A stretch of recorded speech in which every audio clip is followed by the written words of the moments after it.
Everyone, Christian here with another palm review, and this is Mextroxylon vitiense. This is native to the Fijian islands and is one of the more cold-hardy Mextroxylons because these are a very cold-sensitive genus in general. And this one can tend to handle some of the low to mid 30s usually. However, these are very susceptible to many things, including drying out, freezing, a lot of issues. Like, for example, there's actually a good amount of scale on there, if you can see that. And because these plants are very watery and fibrous, they do attract a lot of insects. They're not waxy. They don't hold in their moisture like the New Caledonian palms I mentioned before. I may not have put out the video yet, but if I have, go ahead and take a look at the Bradiokentia dumasii video. So it does actually have a little bit of a new red leaf, and that is kind of fading there now. And these leaves are nice and broad. They're thin, fibrous, and they hold a lot of moisture. So in a windy situation, they will dry out. This also does have a heel, which, as you've seen in other videos, a lot of dipses have these heels. This one doesn't really come out as much. It more kind of grows along the ground, and you can see the roots kind of just go into the sides there. And it does. This will kind of straighten itself, and that'll disappear after a while. And these kind of grow in very swampy areas, which is odd because these islands are not that big and they're mountainous. So the swamps they're kind of like a lake area, so to speak, and they're very wet in general. So I would say this is definitely a 10B plant. It'll probably do okay in warmer parts of Miami, but even some of the occasional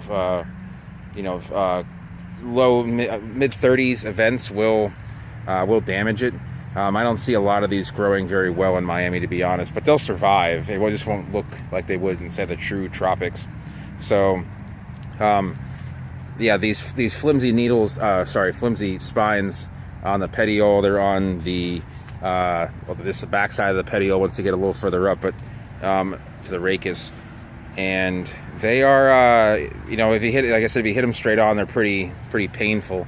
So the seeds of this plant are some of the I don't say most unique because that doesn't make any sense, but they are unique to say the least. They have this scaly. Imagine if you covered a softball in like fish scales, and yeah, they will actually germinate with no roots coming out of the bottom, kind of like a coconut does, through their own fruit. And they are quite large, about the size of a baseball. And actually, vitiense seeds are a little bit smaller, maybe like a tennis ball. I don't know if it's any smaller, but a little bit smaller than a baseball or a tennis ball. So, yeah, these are really neat. If you want to try and grow these, if you find them, if you're in an area that you happen to find seeds, you just plant them straight up in the ground, kind of like broadside down, and they'll sprout over the top, and they're very cool. I did grow some other Mextroxylon about 10 years ago for fun, and it was, they're very fast growers, so they're very rewarding. When you give them a lot of water and a lot of heat, they'll put out a new leaf every month or so. They're just very fast. Not every month, maybe 1 to 2 months. So they you don't have to sit there and wait 4 or 5 months for a leaf or longer. So yeah, that's pretty much it for Mextroxylon. It's just it's a rare palm. It doesn't cultivate very well due to its lack of want for wind or drought. If this does dry out, it will go downhill pretty fast. If the wind blows real hard here in an event that's not dry, that's not also rainy, they'll dry out pretty fast. You can actually see this leaf here is dried out, probably just from, and it's not really too old. It shouldn't be drying out, so it must have gone through some sort of windy event. So, if you want to grow these, do understand that these plants are almost like annuals. And one interesting thing about this species is when it does fruit, it actually does die. There is one species, Mextroxylon amicarum, I believe is the species that does this, that does not die. It just continues. It's not monocarpic.